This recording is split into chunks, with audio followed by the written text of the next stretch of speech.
Oi, gente, tudo bem? Que a graça e a paz de nosso Senhor Jesus Cristo esteja com todos.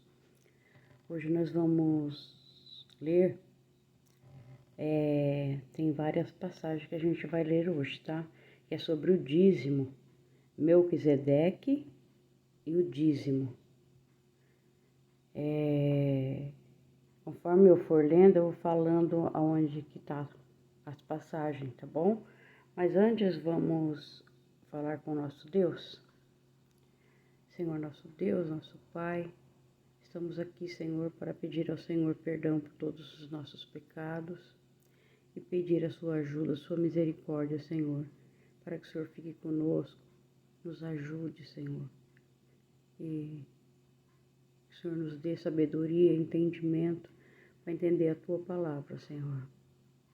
Senhor, que o teu Espírito Santo esteja com todos nós, nos ajudando, nos santificando e nos ensinando, Pai. Abra, Senhor, os nossos olhos e ouvidos espirituais para que possamos entender quando o Senhor fala conosco, Pai.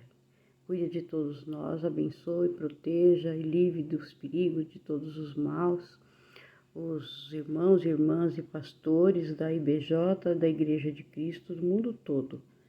E também os missionários, que o Senhor os proteja e supra as necessidades de cada um deles, Senhor. Peço por todos os enfermos, que o Senhor possa aliviar a dor de cada um. E também peço por todos os nossos familiares, amigos, vizinhos e também por todos os inscritos do canal, Senhor. Que o Senhor venha abençoar cada um, iluminando os caminhos deles, dando força, dando coragem, ânimo, curando as dores e dando saúde para que possa enfrentar a vida, mas sempre nos caminhos do Senhor. É o que te pedimos, Senhor, em nome de nosso Senhor e Salvador Jesus Cristo. Amém. Então, gente, no livro de Gênesis 14, no versículo 18 e 19, que fala sobre Melquisedeque. O Senhor Jesus é sacerdote segundo a ordem de Melquisedeque, porque assim como ele, o Senhor não possui princípio nem fim de dias e não pertence à linhagem nem ao sistema dos sacerdotes, né? Que é o sistema sacerdotal, que foi dado ao povo por Deus no Monte Sinai, muitos anos depois, mais ou menos 700 anos depois de Abraão.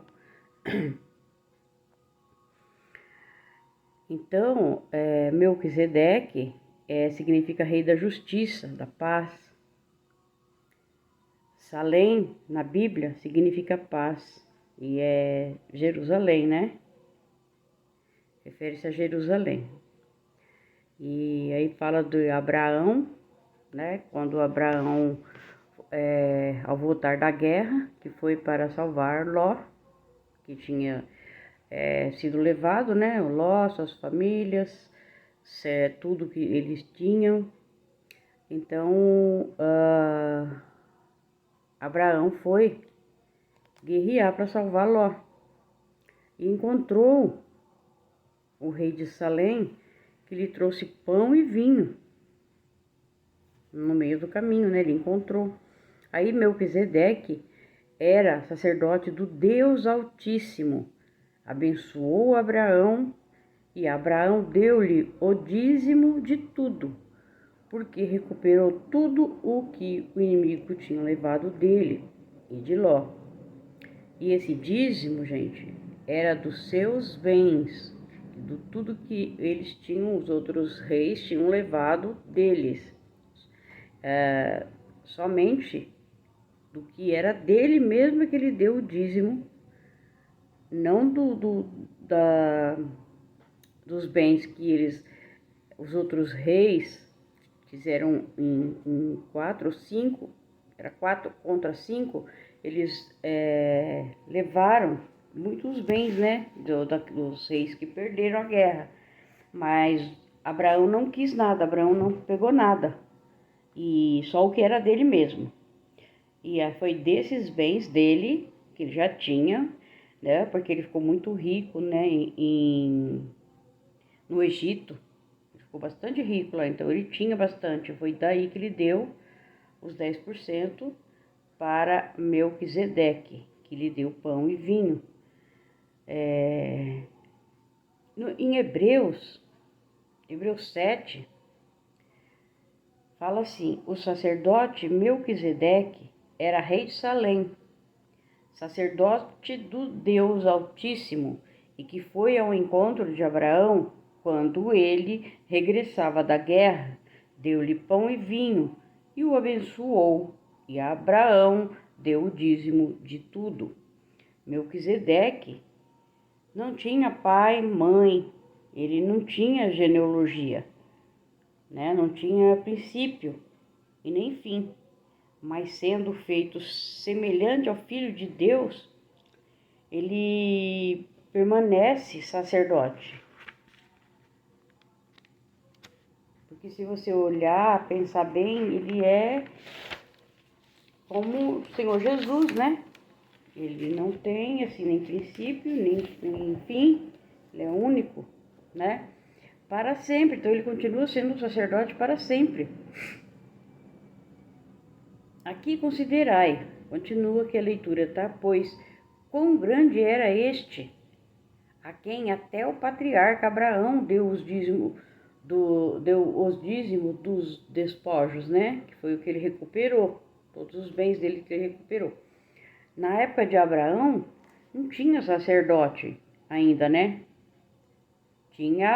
Podia ter sacerdote dos pagãos, né?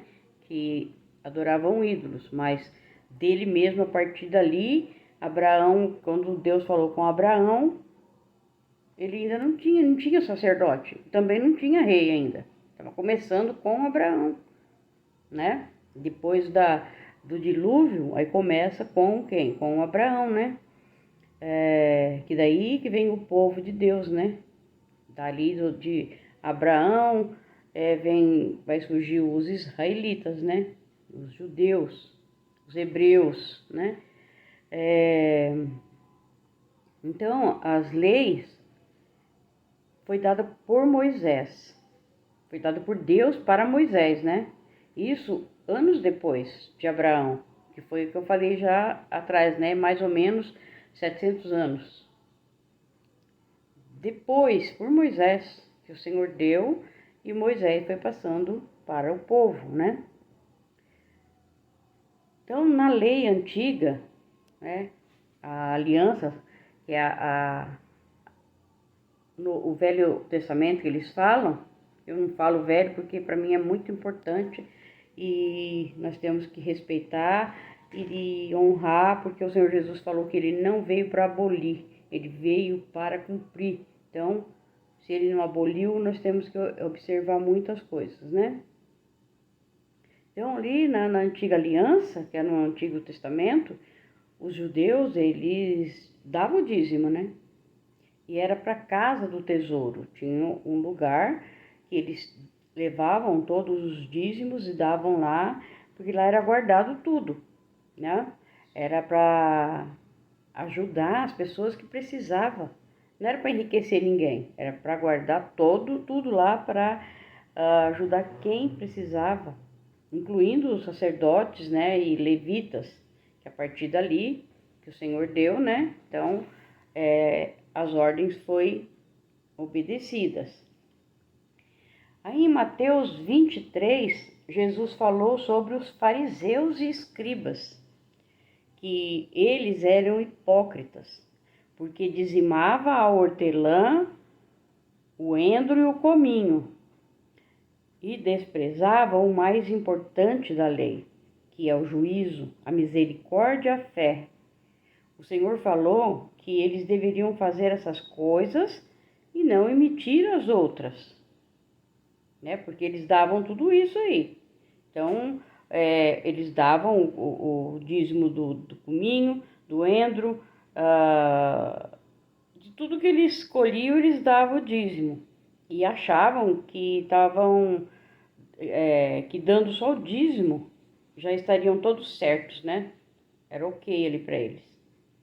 Mas Deus mostrou que não era bem assim. O Senhor Jesus, né? O Senhor Jesus é o Deus, o próprio Deus. Então ele mostrou que não era assim. E o Senhor falou para eles que temos que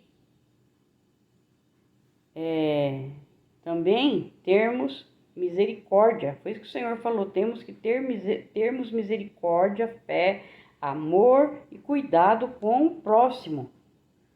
Não é só você vai lá e dá o seu dízimo, como se hoje, né? Como você não colhe cominho, essas coisas para dar o dízimo, você vai lá e dá o dízimo do que você ganha, do seu salário, e aí você esquece do restante de tudo, esquece que você tem que estar em comunhão com o Senhor, em comunhão com os irmãos da igreja, que a igreja somos nós, temos que estar em comunhão, né, com os irmãos, e temos que participar da ceia do Senhor, que foi uma ordenança dele, e nós temos que obedecer o que o Senhor mandou.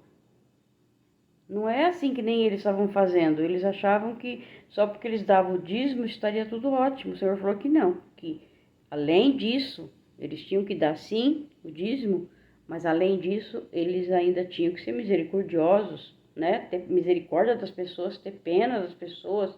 E um exemplo, não adiantava a pessoa, ele fazia isso e depois pegava o funcionário e fazia o funcionário. Um exemplo, tá, gente? Eu não tô falando que ele fazia, tô falando que um exemplo só. De pegar o funcionário e fazer o funcionário trabalhar de manhã e a noite inteirinha e não ter um descanso e não poder se alimentar direito, como se fossem os escravos. Então, isso aí ele já não estava usando de misericórdia com as outras pessoas, né? E fé também. Ele tinha que ter fé em Deus. Não só dar o dízimo, mas ter a fé no Senhor, né? Ler as Sagradas Escrituras, entender, participar das coisas de Deus. Porque não é porque você tem que dar o dízimo que eu acho que você dá e acabou. Ah, eu dei lá, então tá certo, tô salvo. Não tá, não. Não tá, não vai ser o dízimo que vai te salvar, não. Também não vai ser a placa de igreja que vai te salvar, não. O que te salva é o nosso Senhor Jesus Cristo, né? E o que ele manda a gente fazer? Obedecer. Vamos ler a Sagrada Escritura e obedecer e ler. E nunca acreditar em ninguém que sai falando as coisas sem ter certeza e ler o que está escrito aqui, porque nós temos que ler o que está escrito. Eu vou ler aqui para vocês também, gente, em 2 Coríntios, no capítulo 9, eu vou ler para vocês aqui do 6 até o 12, tá? Olha o que diz aqui, ó. E digo isto, que o que semeia pouco, pouco também ceifará. E o que semeia em abundância ceifará. Porque assim, eu não sei vocês, mas o Senhor, Ele não deixa faltar nada para nós. E nós não precisamos de riqueza. Não precisamos. Para que ser rico? Uma hora nós morremos e vai deixar tudo aí. Então, o que nós temos que fazer? Ajudar quem precisa. Nós somos membros de uma casa de oração. Aquela casa de oração precisa pagar aluguel, precisa pagar luz, pagar água, pagar internet, pagar impostos. Tem um monte de coisa que tem que pagar, né? Então, nós temos que ajudar. Quem que vai fazer tudo isso sozinho? O pastor? Muitos pastores trabalham para fora para ganhar o sustento da vida deles. Não é que nem esses falsos pastores, gente. Tem o pastor correto e tem os falsos. Tem que tomar cuidado. Então, você vai procurar uma igreja que realmente é bíblica, que ensine a palavra, não outro qualquer. Então, tem que prestar muita atenção nisso. E a gente ajuda no que a gente pode, né? É que nem o Senhor falou lá sobre a moeda lá que era para pagava os impostos para César, que o Senhor falou, dê a César o que é de César e a Deus o que é de Deus. Na verdade, tudo que nós temos não é nada nosso. Nada nosso, nada. Se não for o Senhor para nos dar, nós não temos nada. Então, a gente tem que ajudar. Tudo que eu recebo não é meu. É meu. Não, nós temos que ajudar o ser humano. Outras pessoas precisam. Você vai lá, ajuda na igreja um pouco, para as coisas que necessitam. Se outra pessoa estiver precisando, você estende a sua mão. Você tem um dinheiro que você possa emprestar, então você empreste, dê a ele, mas se for da vontade de Deus, ele vai te pagar. Se não for, deixa para lá, né? Se você tem para ajudar, então você ajude, né? Que a tua mão direita faz, a esquerda não veja. Então, é assim. Então, o Senhor fala aqui, ó, no versículo 6, que se você semeia pouco, você vai colher muito pouco. Então, você tem que semear com abundância, ajudar com abundância as pessoas que precisam. Ah, eu ajudei um só, agora não vou ajudar mais não. Não, tem que ajudar sim, você ajudou um aqui, mas se chegou lá na frente, alguém te ligou, um parente, olha, eu tô precisando de tal coisa, ou um amigo, eu tô sem um arroz, você vai catar, comprar um pacote de arroz e vai levar. Simples assim. Se o outro pedir um pacote de café, você tá tendo dinheiro, tendo condição, vai lá com um pacote de café e leva, ajuda. É assim que tem que ser. Aí no versículo 7, cada um, olha só o que o Senhor fala, contribua segundo propôs no seu coração. O que propõe no coração da gente que a gente vai ajudar. Você não vai chegar lá e falar, olha, eu vou dar 10% de tudo que eu ganho. Se isso propôs no teu coração, você vai fazer. Mas se não, você vai ajudar com aquilo que propôs no seu coração, né? Não com tristeza, tá escrito aqui, ó. Para você não dar com tristeza ou por necessidade, porque Deus ama o que dá com alegria. Não fazer que nem aqueles pastores que falam, olha, é os pastores da prosperidade, se você me der 1.000, Deus vai te dar 2.000. Deus não faz negócio com ninguém, Ele é dono de tudo. E nós não somos dono de nada, nem do nosso nariz. Então, se você pode ajudar, você ajude, mas não vai atrás de riqueza, não vai atrás de prosperidade, não. Vai atrás de conhecer o Senhor Jesus, porque Ele é a sua riqueza, que é a vida eterna que você tem. Sem Ele, nada feito. Sem Ele, só tem 2 caminhos, o Senhor Jesus e o outro caminho que, né, que todos já sabem, né? Então, vamos permanecer no caminho do Senhor. Então, aqui fala, cada um contribua segundo propôs no seu coração, não com tristeza, ou por necessidade, porque Deus ama ao que dá com alegria. E Deus é poderoso para fazer abundar em vós toda a graça, a fim de que, tendo sempre em tudo toda a suficiência, abundeis em toda a boa obra. Em tudo.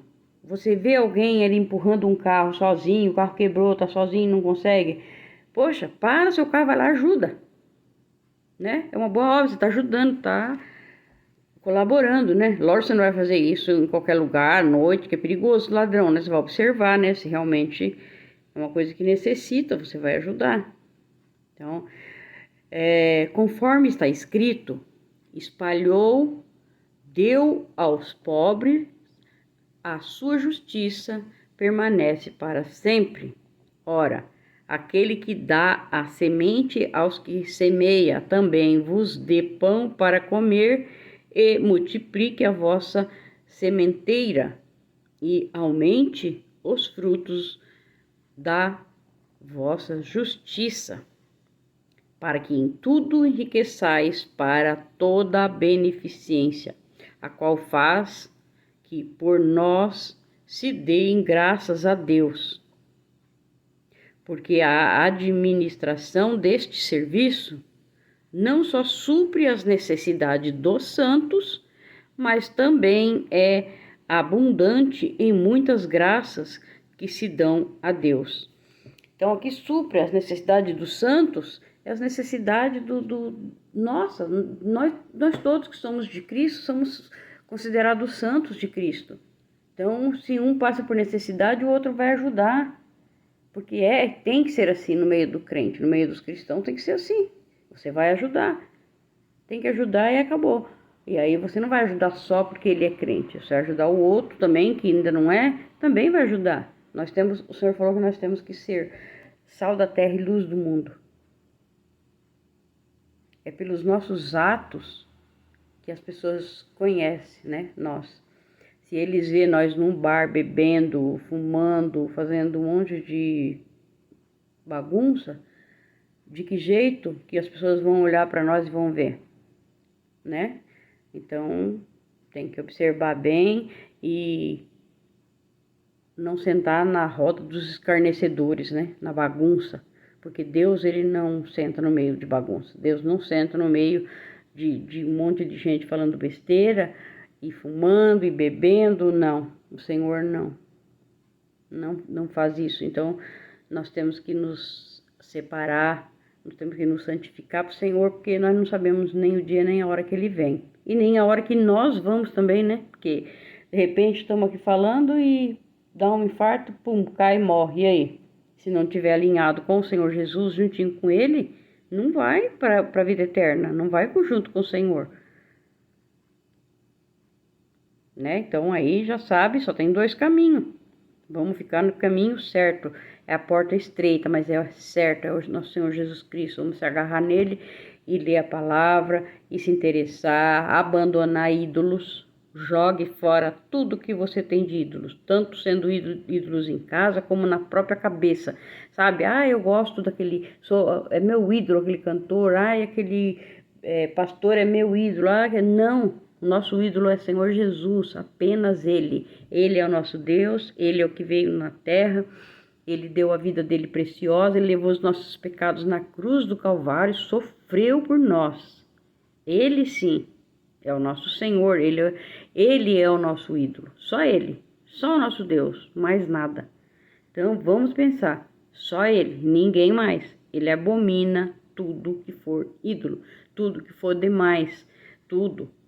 Se você amar mais uma coisa ou adorar uma coisa que não seja Deus, ele abomina. Então ele mesmo escreveu, né? Que são abominações os ídolos. Então vamos pensar um pouquinho. Muitas vezes as pessoas que gostam, que têm os ídolos em casa, tudo, não têm ainda o entendimento, acaba ficando bravos. Eu peço para vocês que não fiquem bravos, não é para o mal, eu estou falando para a salvação de cada um, para que vocês também possam raciocinar um pouquinho, pesquise, leia a Bíblia. Vocês vão ver que eu não estou falando besteira. Eu estou falando aquilo que o Senhor deixou escrito para nós, que nos ensina, tá? Não é porque somos crente é que nós temos que deixar nosso cérebro em casa, sair por aí.